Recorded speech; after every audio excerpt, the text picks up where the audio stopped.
All right, so we're back here once again on Couch Coach Live.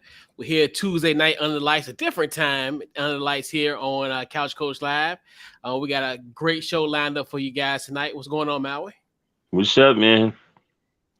Ain't nothing much, man. Just the same old, just working. And man, we got a special guest in the building.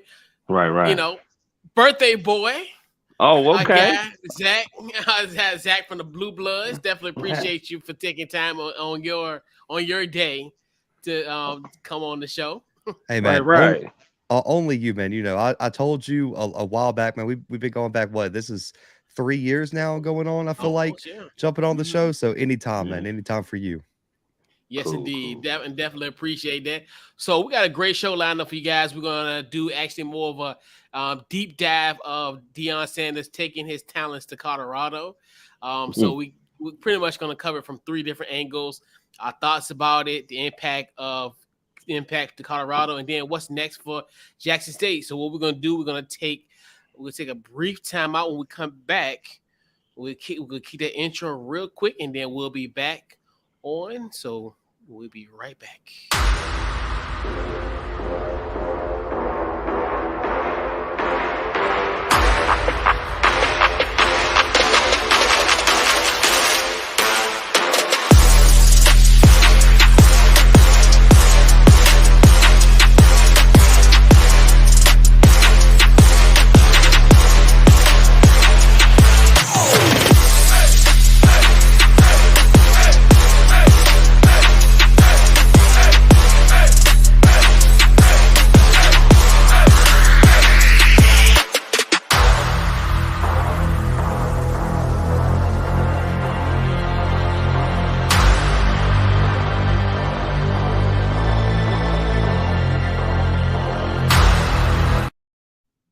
All right, and we're back here on Couch Coach Live. So if you have been under, if you haven't, essentially been under a rock, we all know that the biggest story of the week that supersedes anything. We got things going on in college football, the playoff, all that. NFL's heating up, obviously playoff races. But the biggest domino of them all, the day I thought this is always going to happen eventually, once upon one of these days. But Coach Prime has left Jackson State to become the head coach at Colorado. What in the Eric Bieniemy is going on in Boulder? But we are here. So first, before we get started, our thoughts. I'm gonna go with you first, Zach. Man, just your thoughts on Deion going to Colorado. Ah, man, I don't even know where to start with this one, man. I've done so many shows. I've talked to so many people about this. I was at the SWAC championship. I was in the press conference room when he ended up not meeting with the media. Mm. And when he missed his post game press conference to go talk to his team and uh, get on that plane to Boulder because he had to be there the next day for the intro press conference. And man, you could take it from so many levels. One is, I think everyone expected him eventually to take a job somewhere, but there was a lot of talk about, you know, was Colorado really like the job you want to take a risk on moving up? You got a program who hasn't won a bowl game since 2004. They've never won the Pac-12 since they made the jump to that conference. You had the worst points per game differential in the entire FBS this year, statistically the worst defense in the country in terms of yards per game allowed this year. And you just have a program that since the 90s really hasn't been at the forefront of college football. And so it makes sense for Colorado why they would want to take a chance on Prime. But I think the question a lot of people have is why did Prime think this was the opportunity compared to some of the other ones he potentially had or some of the ones that were coming down the pipeline? The question has been why now and what was it about Colorado to draw him away? And I think those are valid questions. Absolutely.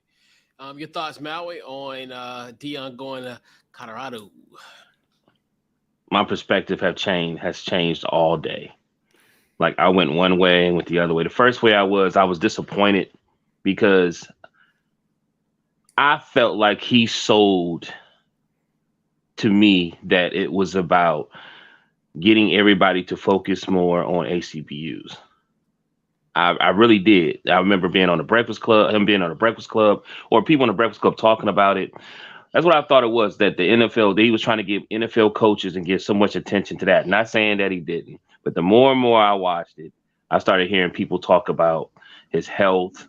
Then I started saying, he's also a father and trained his sons. So I started thinking about LeVar Ball. You know what I mean? And then I started thinking, okay, then he did so much there. Then I watched the interview when he was talking to his team, and I was like, damn, he almost looked like somebody kind of made him upset. You know what I mean? That he didn't get everything that was promised or given to him, or he felt like they wasn't doing as much as they can to try to keep him there. It just seemed, his energy seemed different than the stuff that I've seen on social media. And I started thinking to myself, why are you thinking this deep? It's Deion Sanders. It's prime time. He's done this his whole career. When you think about it, you know what I mean?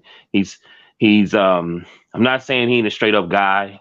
I'm not saying any of those to say he's a dirty person, any of that. But he definitely thinks, he puts himself and his family first. I was asking people, I said, there's a difference between him and Michael Irvin. And I asked my buddy that, and he was like, yeah, when you look at it, it really is different. Michael Irvin loves the Cowboys. But I remember, I'll give you something. Wade Phillips. I remember seeing Michael Irvin and Deion Sanders there. Michael Irvin was like, well, Dave and Wade Phillips need to be fired. He's lost the locker room. And then Deion Sanders said, all them boys get paid. They get a paycheck. They need to be playing. You know what I mean?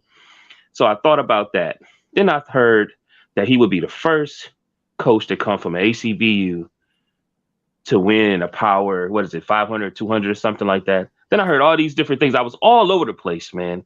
And then bottom line, I started thinking, I said, if he can change that around, I said, really, he's doing the same thing. He's basically saying he changed this program around, and then now has a chance to change this program around. Then I watched the 60-minute interview, and then he was like, I think that was the door opener right there, because I swear he sold to me that he wasn't going to go anywhere.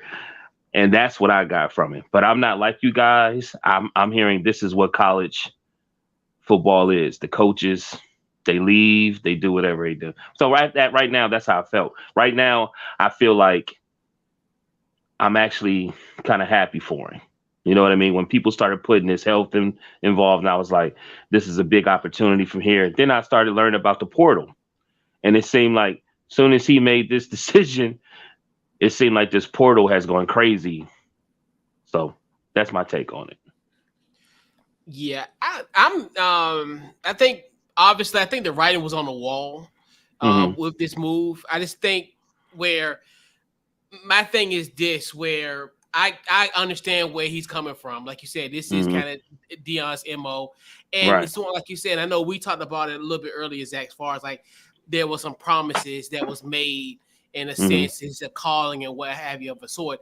But I mean, honestly, coach is going to tell you that all the time. And I think that's the kind of thing, like you said, this Jackson State isn't used to these type of situations. Like, that was my biggest thing as far as you knew this was going to happen. But I got to, like you said, Zach, again, that's why the reason why I kind of, why you on in a sense to give that type of perspective, because you're right. Because obviously, I really stopped paying it to HBCUs because of Deion. And I really didn't know the parameters. I know me and you, we've always talked about it, Zach, like throughout the years, as far as, there's a difference. We, obviously, when you're covering FCS football versus FBS, and it's a world of difference, like as far as when it comes to just how things are and how, it's more cutthroat in the FBS than the FCS. So I get what Deion Sanders with it. I understand it. It is, and the thing about I do appreciate him. He was honest about all of this. Obviously, when he talked in that 60 Minutes interview, when they asked him about the opportunity if a Power 5 conference team, a Power 5 team came and pursued, would you entertain it? He said he entertained it. We know, Zach, we've had people who will tell you in your face, no, what Nick Saban said when he was at the Dolphins. I'm not taking that job at Alabama. Like, Right. Tommy Tuberville telling Ole oh Miss the Lord, only way he's leaving is in a pine box, and then 6 months later was at Yeah. Auburn. Yeah. right. Like, yeah. So that's the kind of world where we come from in that sense. So I even was impressed, like you said, the about the exit interview in a sense for the players, where he was just honest and he was transparent. Like I think Right. that's the thing about I do appreciate him. Like as far as I mean to an extent, Little bit, a little bit, but I think I would give him credit. It's better than what Brian Kelly did. It's That's better than that, most coaches. Right. But now it's to a point where it's tough to do that because everything is so tight. Because you think about it, he had because Colorado said, "Hey, we need a decision by December the 5th." So we kind of it's one of the things where you go from the regular season conference championship, and then the portal opens up, and and then even before the portal, you had that recruiting where you got to hit the road because like most like I know when they do the college football playoff, like one year, Debo was on the road, like while they was announcing who was going to be in the top 4 for the college football playoff. So it's kind of one of the things where it's like you damn if you do, you damn if you don't. Right. And that's why I really didn't. I mean, it's odd, but yeah. I think that like here, so I can't speak. It's weird for me because I can speak from a football sense, but Right. there's a whole other aspect that it's hard for me to speak on. Like I can tell you guys what I've been told by people who can speak on it, and it's obvious why I can't necessarily speak on it because I'm a white man, so I can't speak on the whole culture aspect. But I had a 3-hour call-in show on Sunday. And I'm talking about I took 3 straight hours of callers of nothing but pure emotion from Jackson. And I think it almost felt like a sense like they were robbed of like false hope. And I think a lot of people understood it was the business. And it is the business at a point, but what you don't have, and coach, we talked about this off camera, is you don't have a lot of coaches coming in preaching about we want to make sure people know they can go to the NFL from HBCUs. Prom had one player drafted that he recruited, and that was James Houston last year, who now is doing a hell of a job for the Lions. He showed out on Thanksgiving Day, but there was also a situation. I don't know if you guys know, FAMU Buck Buchanan Award winner Isaiah Land, the edge, was going to enter the transfer portal this all season, was getting Power 5 offers, and Prime commented on one of the Instagram comments and was like, this whole speech about why would you transfer? Don't go to a PWI.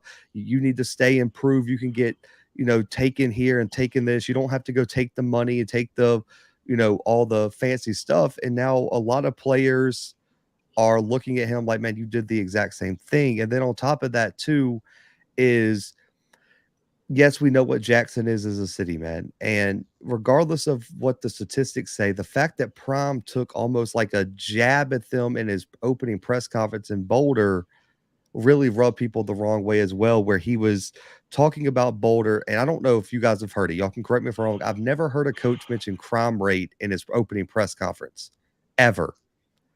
And he made a little backhanded comment like Boulder's a beautiful city, it's this and that, and it has a near zero crime rate, which one is not true, and two was almost like a backhanded shot at Jackson, like it's unsafe to be there. And it's like, yes, man, every city has its issues, but we're in a situation where the University of Virginia just unfortunately had 4 football players who were brutally, taken away from this world. We saw the thing in Idaho 2 months ago, or maybe not even a month ago, where there were some kids that had that tragically happen. And I was at Auburn when they found a kid unalive in a car after one of the football games in a McDonald's parking lot right behind where I was living in my apartments. And so it just seemed like ever since he stepped away, his whole demeanor changed, and just there was just a few things of that.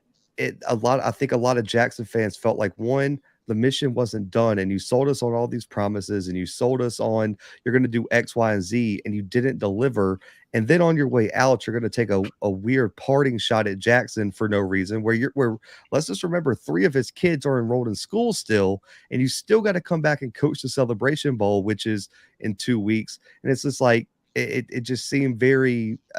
What I was told is it seemed very disingenuous on a lot of the actions that he kind of did afterwards, and then also the fact that you didn't address the media after the game either.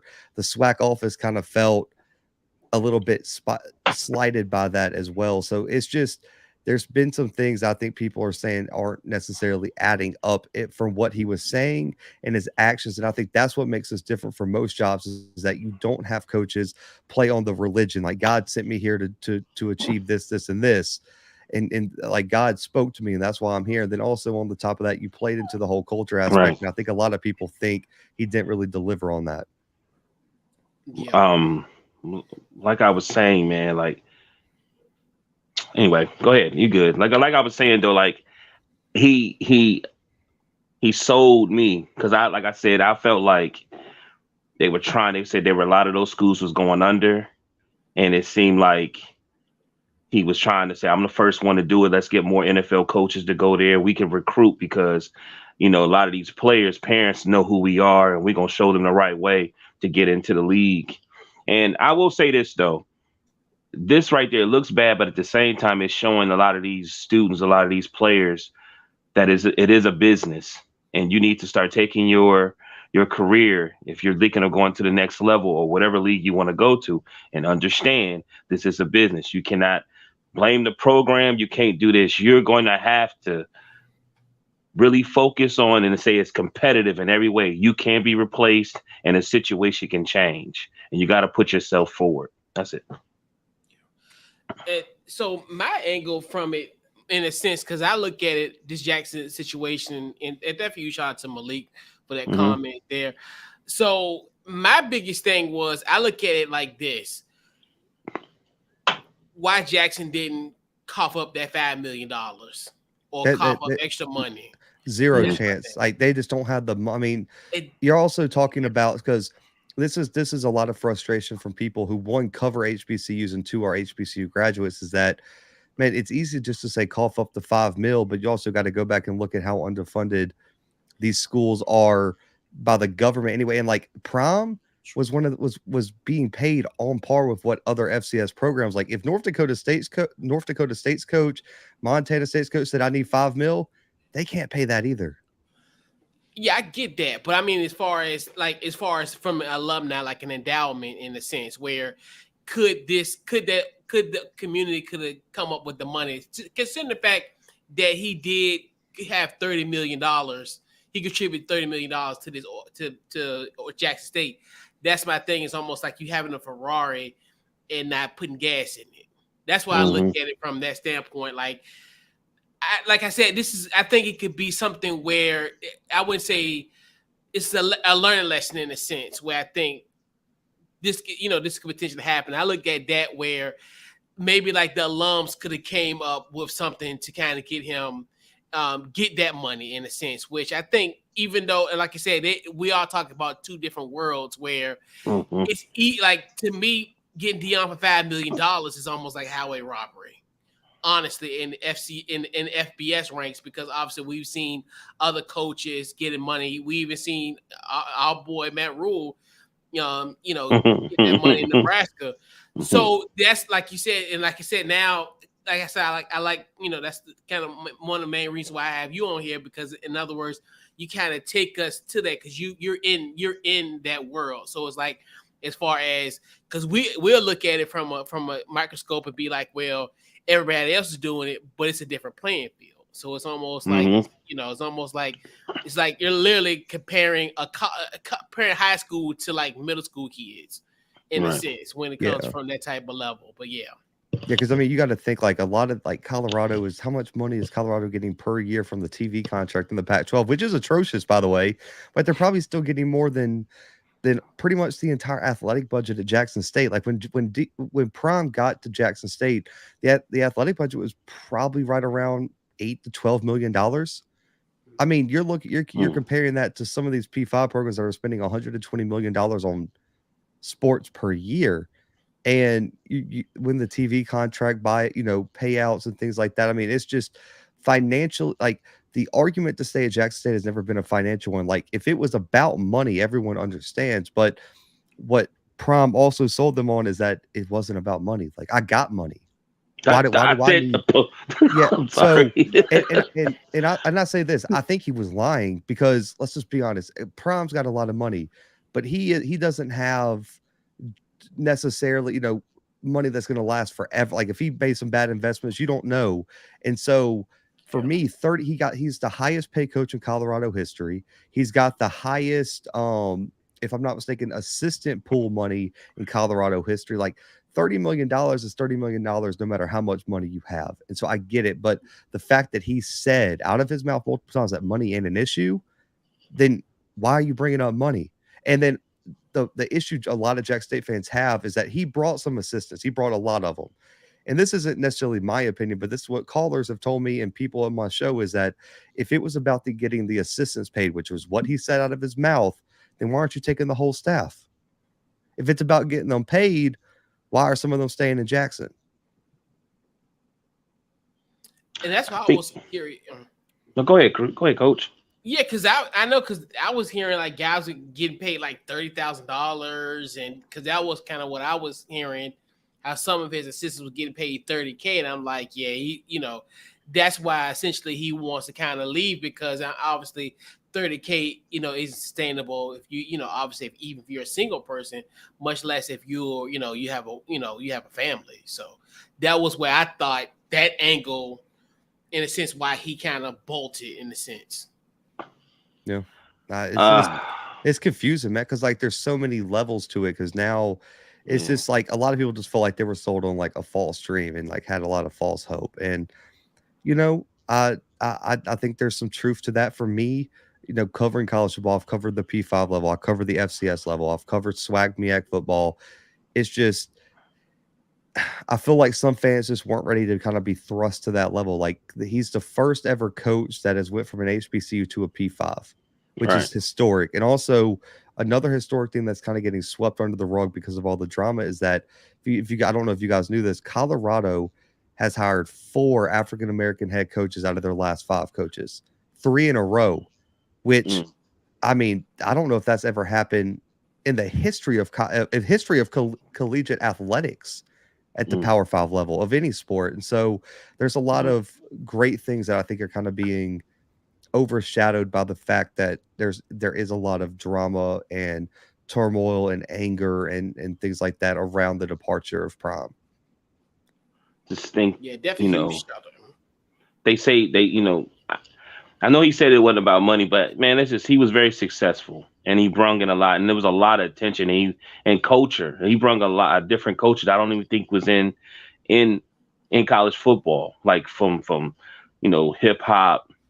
You know what I'm saying? Like a lot of people, like you go on different Instagram, like you really use social media well, and it's a new age. It's a transition, and I just think that I think they looked at that and said, man, we need to bring that here. You know what I mean? Like it's more than just coaching and recruiting. I think he's very disciplined, and he ain't playing no game. You could tell he wants perfection, and he carries that even with himself. You know what I mean? So his team is an image of him. So if they get to losing and not doing, he's going to get rid of them, and it should be that way too, because if you're trying to go to the next level, and the more, like I said, all day I was being emotional in a certain way, but then as I went on and I started thinking, I said, like I said, even with this health, you know what I mean? He might have looked at things a certain way and be like, you know what? You can't just turn down opportunities. And if they're willing to give me the money and give me the backing, I'll leave some of my guys here. And that was some of my assistants, and I'm gonna bring some people with me. You know what I mean? And that's just, I hope Coach would do that for me. You know what I'm saying? Like he get an opportunity. I'm like, I'm hoping that he won't say, "Shine, stay your ass there." And I'm like, I hope he bring me with him. You know what I mean? And I really did, man. I got in so much debates with some of my friends, and I was listening to them. And then so I can get out, and I was like, because there's principles and then there's ambition. And sometimes your principles, man, you just stay stagnant, but sometimes your ambition can get you in a lot of issues, you know what I mean? So I ain't knocking it. The more I heard about it, it might be the best move for him, you know? Yeah, and definitely huge shout out to Kelvin. Definitely checking this out. I think he went to Colorado for the competition because when he won in the SWAC, all you heard was "Jez, you don't play anyone," and that's another angle that I think we'll probably Right. touch on as well too with that. And probably the most happiest person on the face of this earth, our guy Jordan Long, friend of the program, um, Colorado, definitely. I know because I think I talked to him maybe a few weeks, when the rules were circulating, and I don't think he really thought this was gonna be, as far I know, we kind of talked about it like, it's a possibility, but Christmas came early for him, obviously, with the Avalanche winning, and then now you got, so and plus we gotta give Jordan some love because the Broncos been struggling. So hey, at least he got two things going on in Colorado that they can smile about this year. So Right. you shout out guy Jordan. Yeah. And like you said, it Congrats. says 01. I know, and that's crazy to think like, and that just feels like a lifetime ago. And it's so crazy to think like something this century feels like a lifetime ago. It's that crazy. Yep. That's true. All I gotta do is win more than one game, essentially. Yeah. So yeah. And then also we got other comments. We got Sky. And yeah, and like you said, but that's true. And I think that's one thing too, where I think, and that's kind of the beauty of the show, where I think we all have our own opinions, but from a different angle. So I think I agree with you as well, Sky. Like I know there are some angles to it that I'm glad that Hmm. we kind of cover more in a deep dive fashion. But definitely shout out to Hmm. MC. Yeah, exactly. Yep, and that's where, and I think that's where the work is going to really start, where you start having, like, you start developing a coaching tree, which I think that's definitely going to happen. I think Right. as we, that's funny. Let's get that as well. That's mentioned deals with Colorado and etc. So definitely huge shout out to MC for them comments, and that's a great point where what we do is transition to our next kind of phase of the podcast. Definitely huge shout out to MC for that segue. So appreciate you. So so now, guys, what are your thoughts on just now? Obviously, we talked about the kind of the angle of how we thought initially, but now let's kind of focus essentially on the actual Colorado, and then actually the impact on the Pac-12. I'm gonna go with you, Zach. Your thoughts on impact on Colorado and then Pac-12 as well. I mean, I think the immediate impact's gonna be on the recruiting trail. I mean, you already see he got a 5-star commitment less than 24 hours Yeah. after him the head coach by 2025 wide receiver out of Yeah. IMG. And when the news broke on Friday night that he quote that he was going to take the job, one of the recruits, the way it leaked is that no one on his staff leaked it, no one in his family. What happened is he was reaching out to recruits trying to go ahead and get a leg up on recruiting, and the recruits leaked it to 247. That's how this leaked. And the Hmm. recruit that leaked it was 5-star Brandon Ennis out of California, who's the number one wide receiver in the country, if I'm not mistaken, next season. There's a good chance he winds up in Colorado. And if you've been paying attention to the offers on some of the top targets in the portal, they have Colorado offers now, including one of my favorite wide receivers in the portal, Andrew Armstrong, out of Texas A&M Commerce, 6'6", 190, runs a 4.4, and put up 1,300 receiving yards this year. And he is going to be a stud wherever he lands with 3 years of eligibility. They're going to get a lot of talent. Shador's coming at quarterback. Hmm. Travis Hunter, from what I'm hearing, is going to go to Colorado. Yeah. Kevin Coleman, former 4-star wide receiver, and there's about 8 to 10 players I've been told from Jackson State they're going to go. Now you can speculate on who, possibly Katron Evans, who entered the transfer portal today, a former 4-star defensive tackle. They're going to get a huge influx of talent. The question is going to become, one, how does he round out his staff? And two, how do all these pieces click together chemistry wise? And that's going to be the biggest Right. impact in Colorado. Yeah. What you got? Basically, man, they won one game last year, and I was talking to some, watching some gentlemen speak, and they was talking the schedule next year, and really, man, and he could be a real top team probably in 2 years. Like next season, they were saying probably first 6 games he could be like 4-2, easy. You know what I mean? Based upon who he is and what he's done, so that's a big leap up from this year. So I don't know, man. It's just up from that. Like I haven't really nothing negative. They only won one game. Like it's nothing but going up. Like he has nothing but they only won one game. They haven't done anything in years. So it's like Zach was saying, why did he go that way? But when you look at it, they ready to win. You know what I'm saying? Like they ready to be a football team. I got a question. I know we were talking a while back about TV money in the future. Do they have any money that's going to be coming in anytime soon or anything like that? Who, the Pac-12? Yeah. I think they just signed a deal, if I'm not mistaken. Mm. But I mean, there's a good chance that they could hopefully read. They have a horrible TV deal, by the way, and that's a Right. big reason why USC and UCLA left. But I'm not sure what year. I'm not sure what year they've renegotiated. But if that's coming up, they better hope Prom's there, because then they can get a bag for that TV I was money. thinking that was one of the reasons too. Like you have to understand. Like I was just sitting here thinking about, just like we talking about the portal and what he's done. And this is Deion Sanders. This is prime time. So everything is big. And I'm like, man, I know we were just talking about TV deals with the SEC and something else not too long ago. I can't remember. Big I was Ten. like, Big Ten. I'm sorry. And I was like, I wonder if just Pac-12 got a TV deal on it. I said, because by having Deion there, I was like, man, it's probably gonna really bring some money in. You know what I mean? But hey, man, I see nothing but sky's the limit with Colorado. Yeah. And it is funny because I know when we talked about the deals, and it's crazy how it's almost like we looked at the Pac-12 as like doom and gloom. Like literally, Right. it was almost like when the dust settled, who's gonna be left? Like it's almost like this. We talked about this maybe about a few months ago. We literally Right. thought this was Titanic. I mean, it was almost like USC was the women and the children. They were getting off the boat, and Right. Colorado and all them, they still on the boat listening to the band. But Right. this is like he's gonna be essentially the savior of it. And the first thing I thought about Pac-12 after dark is now gonna be the great a very interesting topic. It's gonna be us East Coasters, middle-aged East Coasters, gonna be drinking coffee at 10 o'clock at night, staying up and watching Colorado football.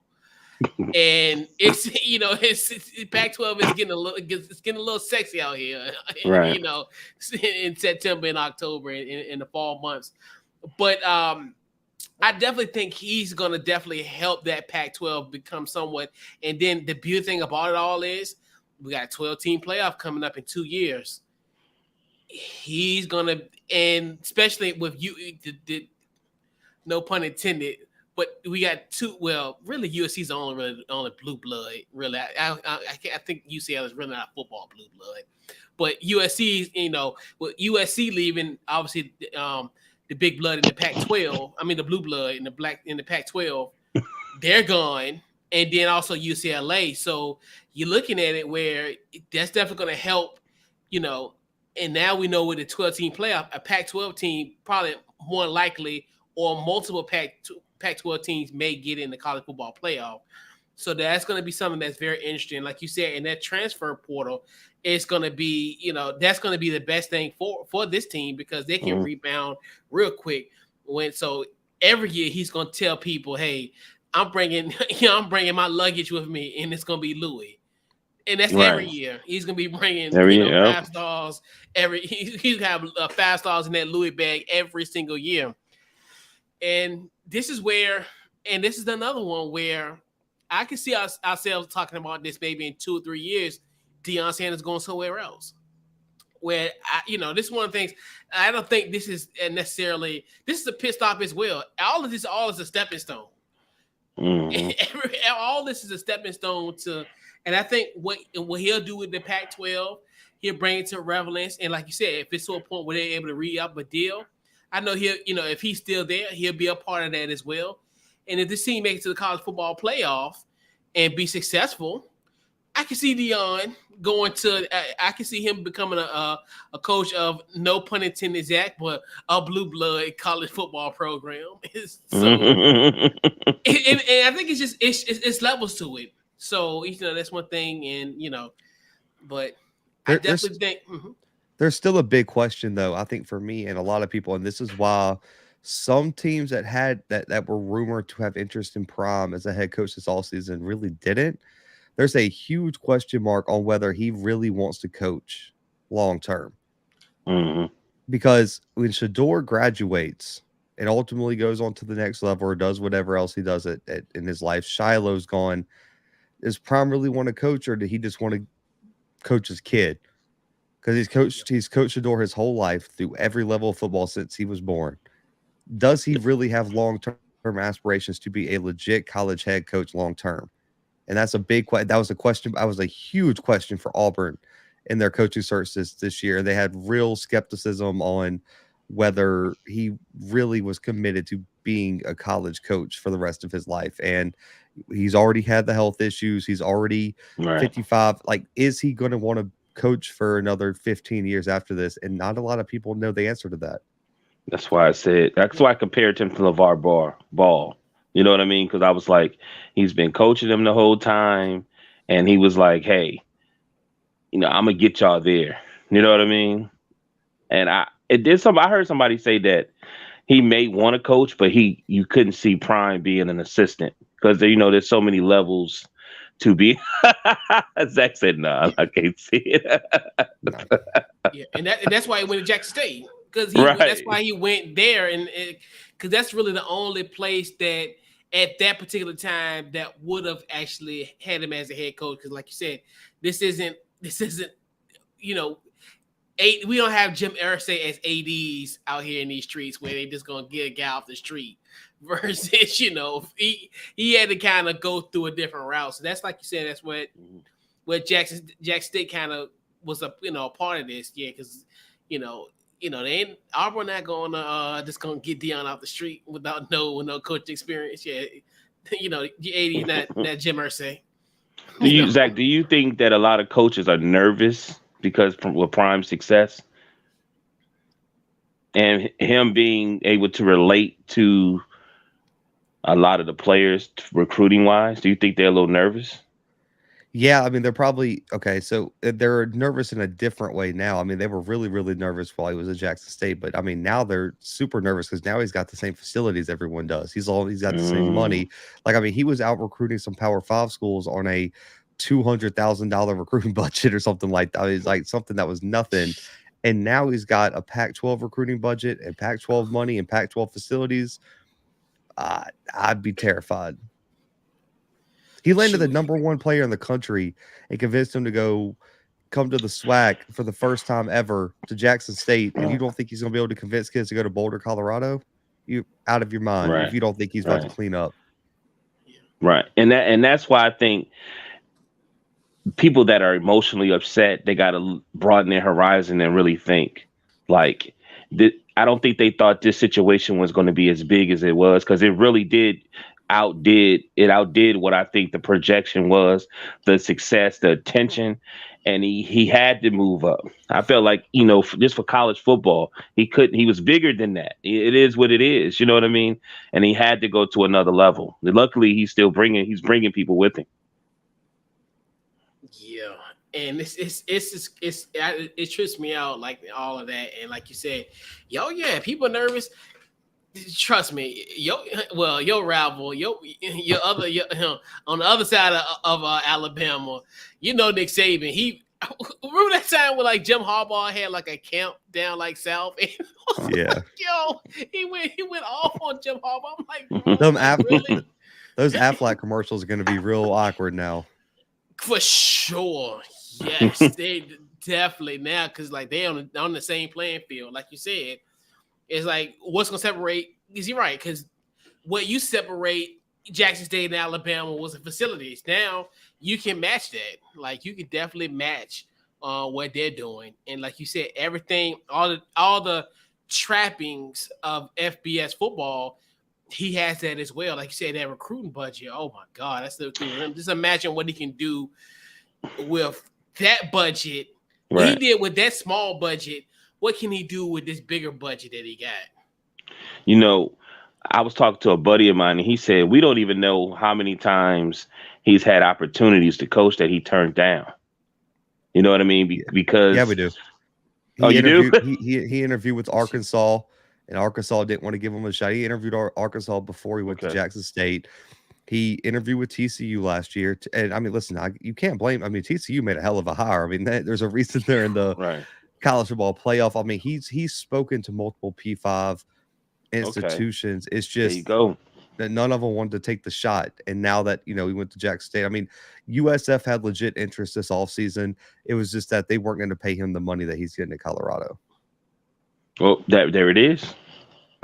There it is. So it was official that he did get the interview with TCU, because I remember everybody. You remember there was like a rumor behind that, and like remember that, like how that everyone was just in denial. I mean, that's what it was. It's like that's why you see how upset people are. It's like no one really thought he was going to leave after all the promises he made, and so when the rumors came out he was interviewing, people got really upset. And I was one of the ones that broke the TCU rumor, and I got crucified for it.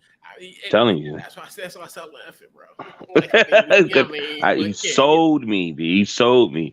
But then I sat back and thought about it. I said, hold up. He went from the Falcons to the 49ers to the Cowboys. And I was like, man, it's prime. It's just leave it. I'm like, it's prime, B. Like, no, he gonna put himself, even his Hall of Fame speech. And it spoke about how he saw his mother. You know what I mean? So he's always going to put himself and his family first. You know what I mean? Yeah. And he he had a cup of coffee in Washington. I finally forgave Deion like after 5 years ago. So Zach, emotional damage. I knew something was coming. We was too calm. We was too calm.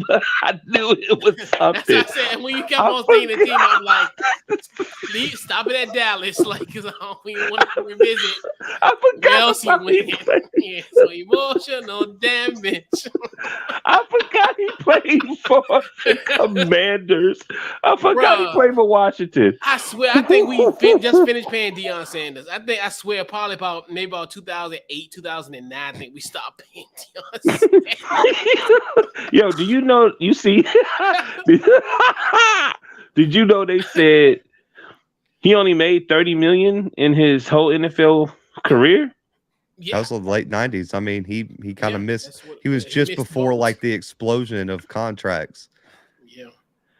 And but for me, him being prime, how much he made in baseball? You know what I mean? Because everybody forgot he played baseball. Like, you know what I mean? I don't know. Back then, right? Yeah, probably pennies. I mean, obviously now. I mean, baseball. They're paying people like $500 million contracts. Yeah. That's what I'm saying. He missed the boat on that. He missed the boat on that one.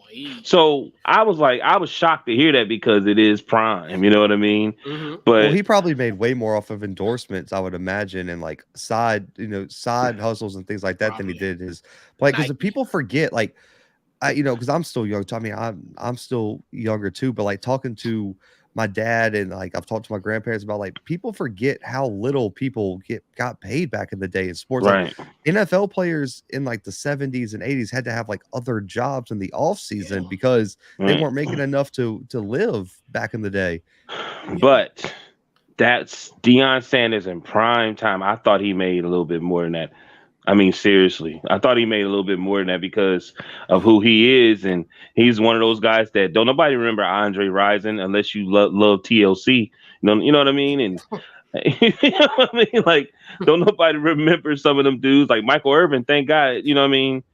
You see him on ESPN, but one thing I remember about him, he was on that pipe. I don't remember. Like, you understand what I'm saying? Like, he was just one of those figures that really stood out. So to hear he just made $30 million, I was like, well, wow. Yeah. But maybe he liked to have a certain amount of control to it. Maybe he left some money on the table. Potentially. Yeah. but not in Washington. And no. And that's kind of like where it kind of in the 2000s, that's when the money was coming. Like Like it's to that point where people, I mean, guys used to sell insurance. Oh man, and sell insurance in the off season.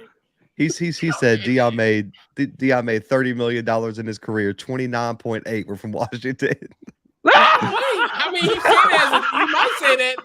Hey, it might be a joke, but it might be factual. I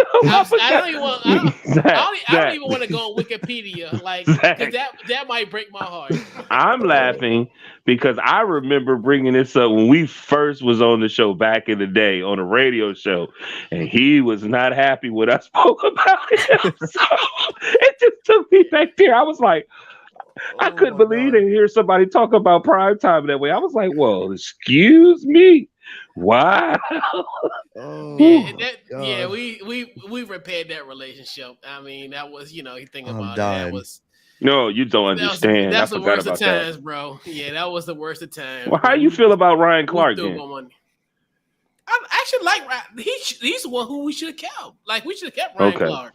Okay. That was my biggest issue. Like, Randall at that L? time, we overpaid him. We should have let the Bears pay him. For real. Okay. Bears were giving that money right at that Super Bowl, but of course, it always happens. Y'all should have paid Kirk Cousins, man. I can't believe y'all let Kirk, right? The GOAT, Kirk Cousins, walk right out the door. Prime time, the real prime. Nah. Let me stop. Let me not do that. That's disrespectful. But yeah,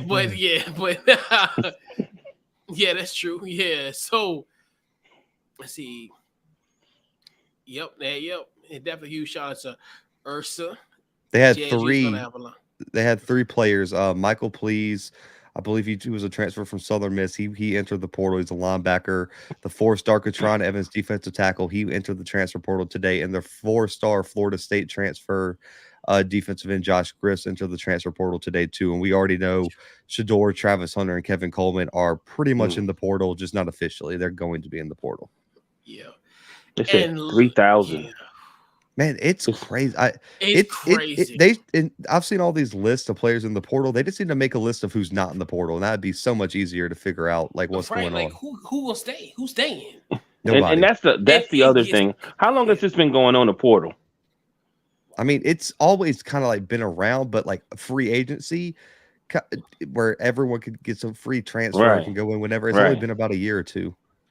And that's what I said. I said, when this happened, I said, and Chris, Coach, I always go here, marketing wise, I felt like it's genius. Because I always feel like everybody tries to trend to get the most attention. And I felt like with Prime leaving, with Coach Prime leaving, and then this happening, I said, man, this is genius. Whoever behind this, that's the smartest moves and things to do. You know what I'm saying? Because this is what everybody's talking about. You know what I mean? And then it's extremely interesting.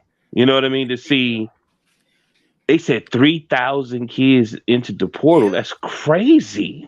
Yo, and I don't want to be the get on my lawn type of person. I know I got gray in my beard, but I love what's going on with these guys being able to have an opportunity to just go freely where they want to go. And I understand, I'm not the one that say don't run away from competition. It's not about that. I'm just for the fact that it's too much. Like, we got coaching changes.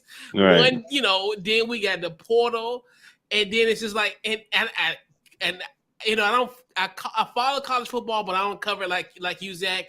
I don't know how on God's green earth you keep up with this type of stuff. It's even hard enough to just to on a micro level from a team perspective, like as far as like with UNC, that, but I couldn't imagine. And then just because we're so used to, this team is gonna be back because they're gonna be bringing this person back, bringing that person back, and now it's just not anymore.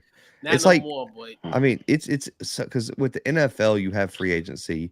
But it was like you got 32 teams, and there's only a select number of people who can go each year.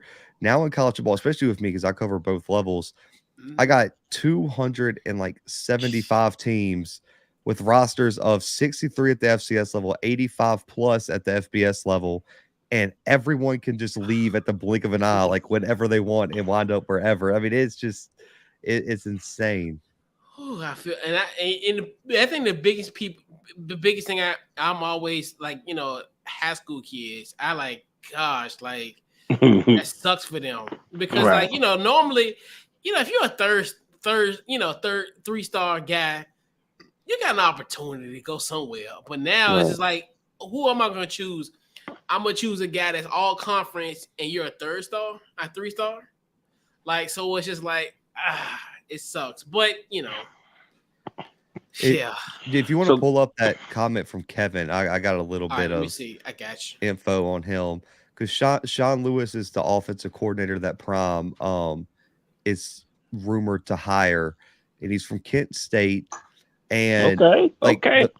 The one of the things that makes him such a popular hire is that he's consistently had like the fastest offense in football. So like they said in between plays, it's on average, it lasts about 30 seconds. And one thing Prime really liked with Bartoloni at Jack State is they wanted to be up tempo fast, limit your substitutions. And when they and he wants to have that hurry up, no huddle offense. And the number one thing about Kent State, even though they haven't been a great team, is that they've had explosive offenses. And Sean Lewis and that offensive staff had developed multiple really good players. Was it Archer that came from Kent State? That went to was a draft pick in the NFL. I think he was one of the fastest guys in the 40-yard dash a few years back. They ranked top 5 in the FBS probably 2 years under Sean Lewis, if I'm not mistaken. So you're looking at fast-paced guys, extremely athletic guys. He wants to stretch the field, and he wants athletes at the offensive line spot that can move, not big slow guys that are going to get tired. He wants athletic offensive linemen. So that's what you're probably going to get offensively, and I don't think that's going to be as far away from what Bartoloni was doing at Jack State this year at the OC spot. But Sean Lewis, proven up and comer in the business, and I think that was a hell of a OC hire for Prime. Yeah, huge shout out to Melvin the coach down there as well. Oh boy. So let me ask you guys a question. I know both of you probably have your college teams that you like. Are you nervous around this time of year when it comes to the portal that you might lose somebody? Yes. Right there. He's supposed to be our Heisman. He don't. I've not heard anything. I don't think Drake May's entered the portal yet, has he? Because that's where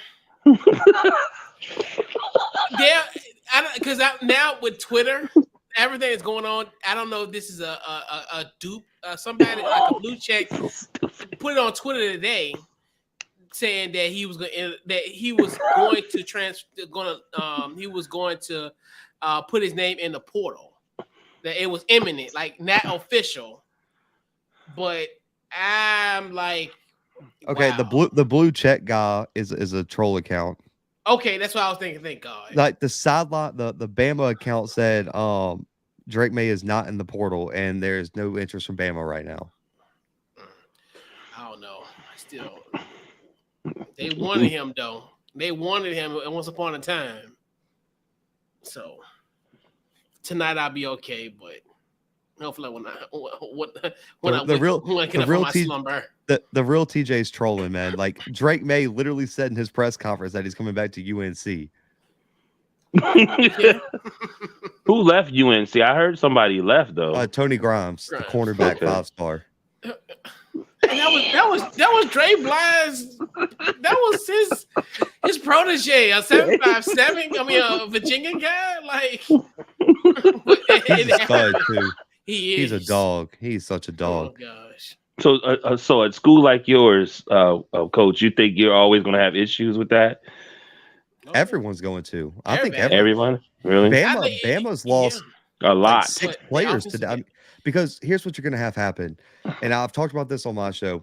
The FCS schools, lower G5, lower P5s, all their breakout players are going to enter the transfer portal to try to jump up because they're being recruited behind the scenes for new opportunities. All the players who aren't getting playing time at these big schools are going to try to transfer elsewhere for playing time. So what I'm worried is going to happen is you're going to have this revolving door of the best developed talent at the lower schools being snatched up by the top schools, and all that talent that is either undeveloped or they just went to the wrong place or didn't fit the coaching staff is going to wind up dropping down a level. Yeah.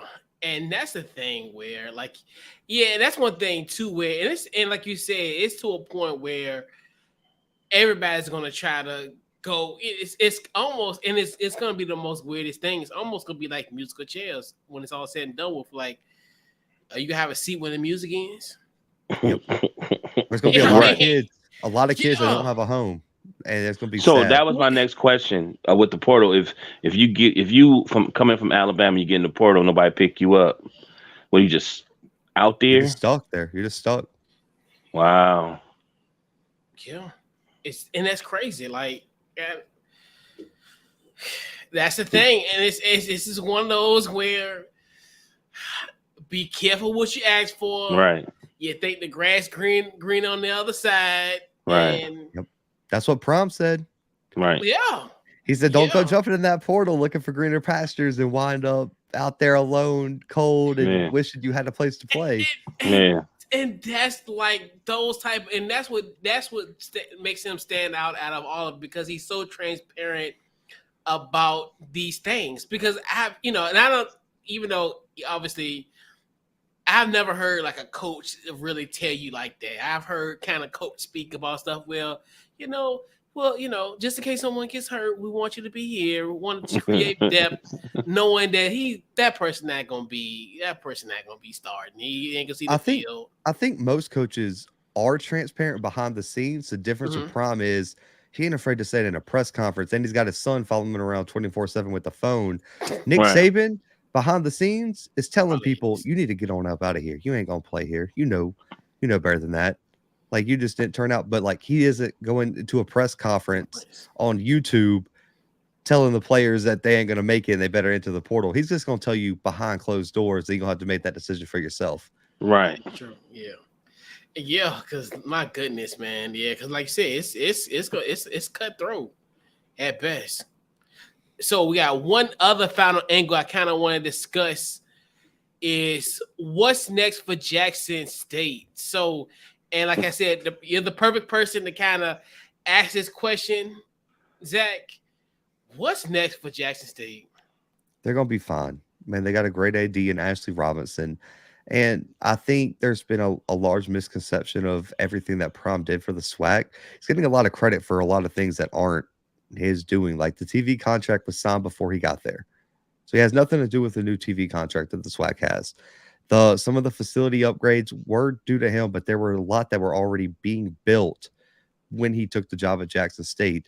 They got a nice short list. Now we'll see. Willie Taggart's kind of been on the move. He's been rumored to potentially be deemed as a potential interview candidate. Ed Reed and Ray Lewis have both shown interest. Also, Marshall Falk is a potential name you could look for that they've been talking to. But my pick personally, and one that I've heard a few rumors floated out there that he might have interest, is Kevin Sumlin, former Texas A&M coach. He was the head coach for Johnny Manziel. Mike Evans has a proven track record of developing players, and I think in the SWAC would be an amazing, amazing replacement. Because what I don't want Jack State to do personally is that I don't want them to try to go over the quote-unquote celebrity hire, because there's not another Prom. I'm sorry. Ray Lewis was a great player, but he's not Prom.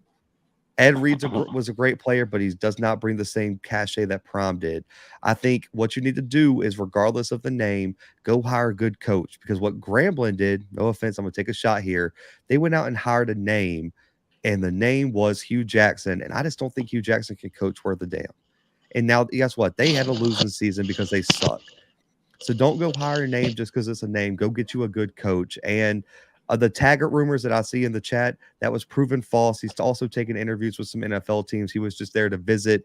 Nothing's been finalized with Taggart. It was just a premature rumor. Taggart is not signed to Colorado. There is a chance he does go to Colorado with Prom, but he is taking offers elsewhere.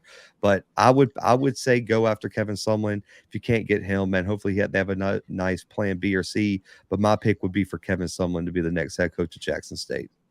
And like you said, I know like you said, we're gonna throw a little dirt in that. Let's throw I'm throwing about a mud pie, like your boy at Tennessee State. But it's a Heisman week.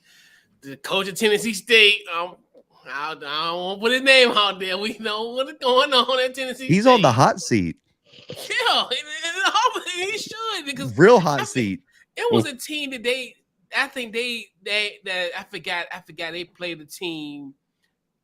I forgot they lost by like a point. I forgot what it was. It was Lane. It was a D2 team. Yeah. They lost to Lane. They lost to Southeast Missouri State 42-0. I was at that game. I was covering that game. They lost to a winless Murray State the week before. Lost to UT Martin. I mean, they just went like on a skid, and they open up the season with Notre Dame next year. Not going to be a win. They got some really tough games next year. So what I was told, I love Eddie George. Man, I really hope, I wish he has success. And I love Draylon Ellis, the quarterback. They got some really good talent there. The problem is that if he doesn't win next year, he's probably on the first flight out of Nashville, just between us. That's what I was told by some guys who got some real strong connections at the top of Tennessee State. And there's some people, a vocal contingent, that don't want him there next year, but he's going to be there. They're going to give him one more year. But if he doesn't compete for the OVC next year, he's on the first flight out. For sure. And also too, and this is one of the first comments that we had, and that's actually brings a great point, because I actually wanted your thoughts on this one too, Zach. So, do you think that the SWAC is going to lose their TV deals in the future? No, the TV deal they have was signed before prom. So as long as they can kind of keep some of the momentum, they should be able to improve on the TV deal. And if not, they'll get about the same one they have now.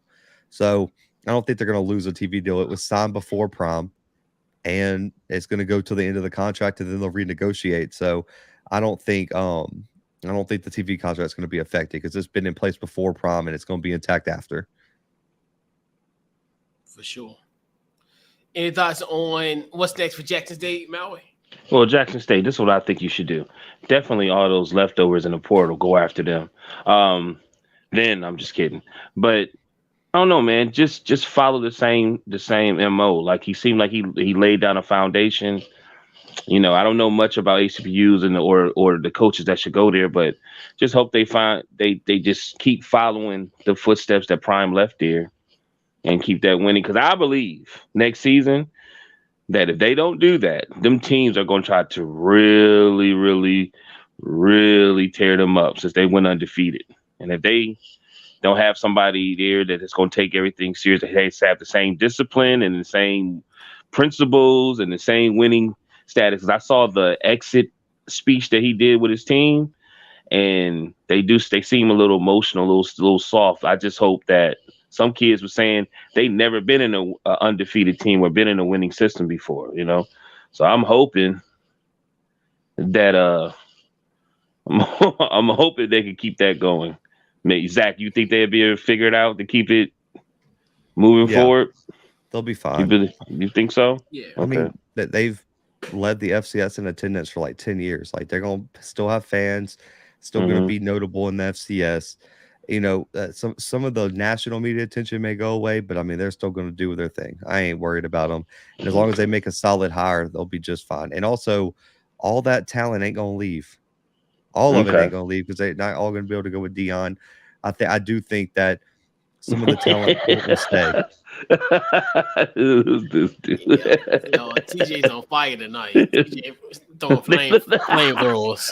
Yeah, right. Eddie, though, they like Flint, Michigan. That's cold. But that's a very unfortunate situation that's going on. But them other teams are coming after their next season. You know that, right? Prime gone. They coming in there. I hope they know that. And remember, who was the gentleman that pushed him away? Eddie Robinson Jr. Yeah. So I guess, no offense. I thought about that today. I was like, it makes sense now. You know what I mean? Yeah, Deion is swag. And in the corner, I got Rob Parker, swag to stand for somewhere around Colorado. So right. But I'm gonna tell you, I was like, man, that was a great promotion for when they play again. But well, Alabama State tweeted, it was Saturday night after the game when everything broke. They tweeted out a graphic that said "Still swag."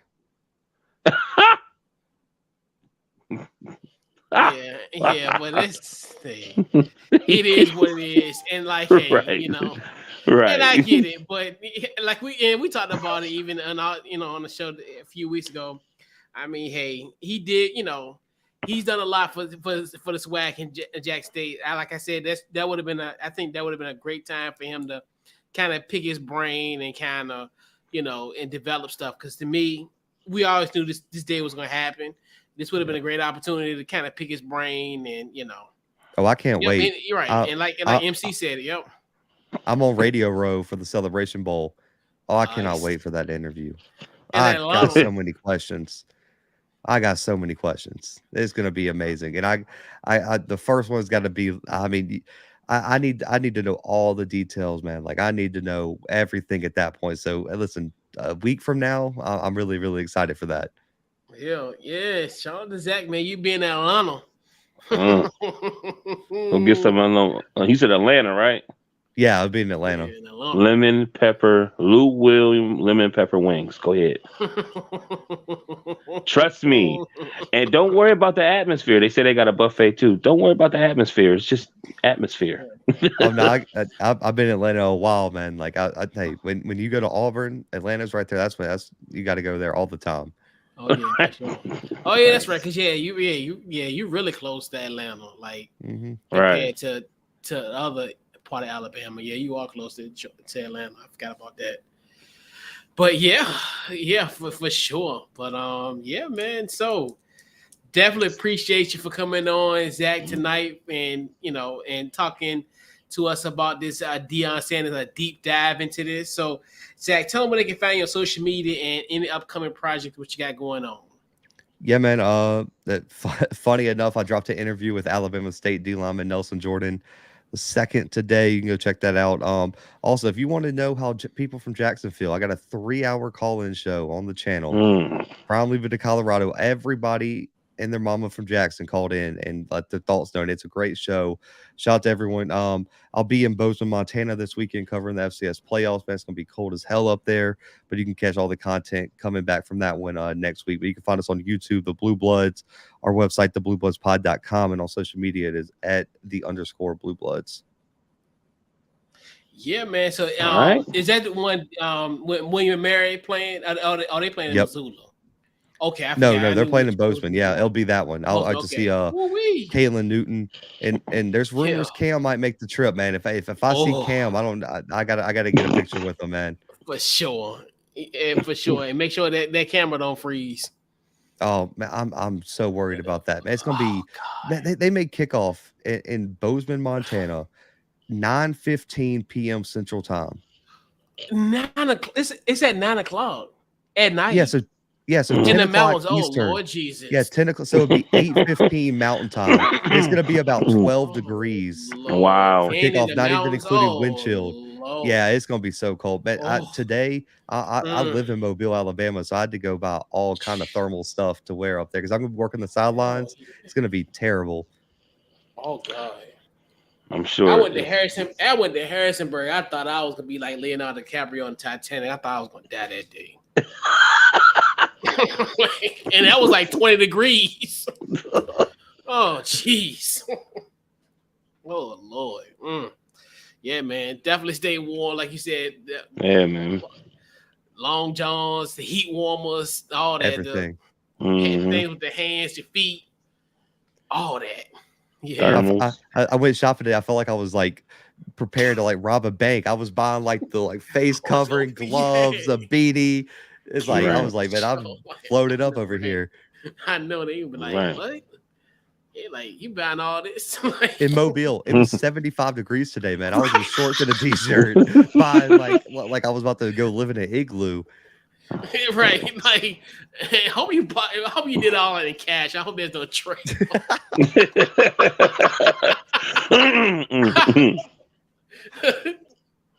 Well, yeah. So Maui, crazy. Social media and upcoming things going on with you. Oh man, you said me, right? Yeah. Yeah, man. Same old. Hopefully we get a time. Because you said we changing the time, right? Hmm. You said we changing time for the show, right? Probably. I gotta juggle it between. I know Wednesdays. I think Right. Until like the first of the year. I think VCU got games on Okay. Wednesdays for the rest of the year. I think. So hey, man, I was just happy that we was able to do this because it seemed like this was. I've been thinking about this for a minute, but like I said, Prime would never sell me for anything. You know what I mean? But DT Morgan, Deshaun Morgan is Facebook, DT Morgan 78 Instagram. Great show. Appreciate you, Zach. Appreciate y'all and everything that you do, man. Seriously. Yes, indeed. Follow the show anyway. Get social media, Facebook, Twitter, Instagram, on the Couch Coach Live. Also, check out the podcast anywhere you get your podcast. Apple, Spotify, we're there. And is there. And right, TJ, I'm going to ignore you. You're going to sit in the corner for the rest of your life here on Couch Coach Live. Block them. Right. You're blocked. But no, but in all seriousness, check out the podcast anyway. Get your podcast, Apple, Spotify there. And also check out the website, couchcoachlive.com. Pretty much one-stop shop, social media feed there. Also, podcast episodes. Also, the recaps of VCU basketball games. And that's about it, man. And once again, another great show. Great way to start the month of December here on Couch Coach Live, the final month of the year. And so, yeah, man, definitely once again, appreciate you, Zach, for coming on. And once again, happy birthday. Stay warm in Montana. Yeah, happy birthday. You know, yes, indeed. Yeah. Yeah, we've been there, but not now. Yeah, no. Yeah, that in December. Hey, man, if anything failed, get you some brown liquor. Gotcha. I'll be working. I got to sneak that in somehow. I got you. I know, right? Yeah, trust me. Just go on TikTok. There's some type of hack. Oh yeah, right. Sure. Put in the Long Johns. Right. Put somewhere. Yeah, you know. And plus, in college, you know how it is. Hey, rules might be different up there though, because it's so cold. No kidding. They might be promoting it. Right. I know they probably give it to you. Like you got you some hooch, boy. You better get you some of this. Put some in some hot chocolate or something, you know. Right. They probably get it to you. But yeah, man. So once again, definitely appreciate you guys for coming through tonight. Definitely shout out to everybody chiming in on the comments. Great interaction. Definitely appreciate everybody for coming on and listening and being a part of tonight's show, man. So this wraps up this week's Couch Coach Live, man. We'll catch you guys next week. And we're out.